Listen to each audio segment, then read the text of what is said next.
কাণ্ড, শেষ পর্যন্ত লাইভে এসে নিজের দ্বিতীয় স্বামীকে সবার সামনে নিয়ে এলেন অপু বিশ্বাস। শুধু কি তাই, নতুন স্বামীকে নিয়ে টিকটক বানিয়ে ক্যাপশনে লিখেছেন ডালিউড কুইন ইজ ব্যাক।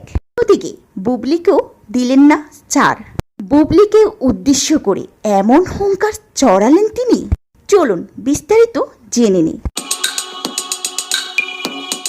তবে আমি এক বাক্যে একটা কথাই তার উদ্দেশ্যে বলতে চাই, ওনাকে প্লিজ রিকোয়েস্ট, যদি টাকা পয়সা দিতে হয় আমি পাঠিয়ে দিব, তার একটু ডাক্তার দেখান। আর এইবারের মতো শাকিব খানকে যেন সুন্দর সুস্থ কেরিয়ার নিয়ে সামনে এগিয়ে যেতে দেয়। কারণ এই যে ফেসবুক পলিসিটা শুরু করেছেন উনি, সেই বেবি বাম থেকে শুরু করে এই পলিসিটা এবার আল্লাহর হস্তে মাফ করুক।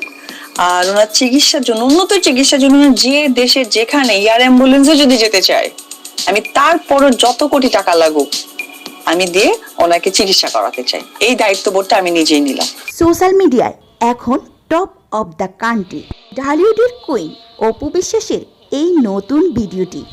এতদিন যা ছিল শুধুই গুঞ্জন, তা নাকি এবার নিজেই সত্যি করলেন এই নায়িকা। সম্প্রতি একটি লাইভে এবং টিকটক ভিডিওতে এক রহস্যময় যুবকের সাথে স্ক্রিন শেয়ার করতে দেখা যায় অপু বিশ্বাসকে। ভিডিওটি পোস্ট হওয়ার মাত্রই তা ইন্টারনেটে আগুনের মতো ছড়িয়ে পড়ে।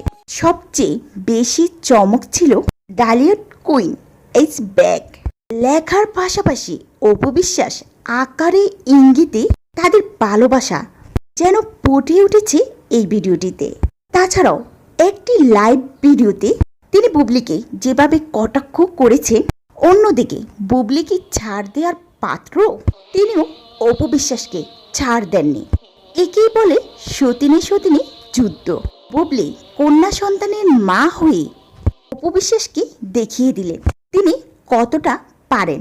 অন্যদিকে অপু বিশ্বাস নিজের নতুন জীবনের সূচনা দেখিয়ে বুবলিকে এক প্রকার নীরব জবাব দিলেন ঢালিউডের কুইন। এই ঘটনার পর সাকিব, বুবলি এবং অপু বিশ্বাস ভক্তদের মাঝে নতুন করে যুদ্ধ শুরু হলো। অনেকের দাবি এটি কোনো নতুন সিনেমার প্রমোশন বা নিছক টিকটকের পান হতে পারে।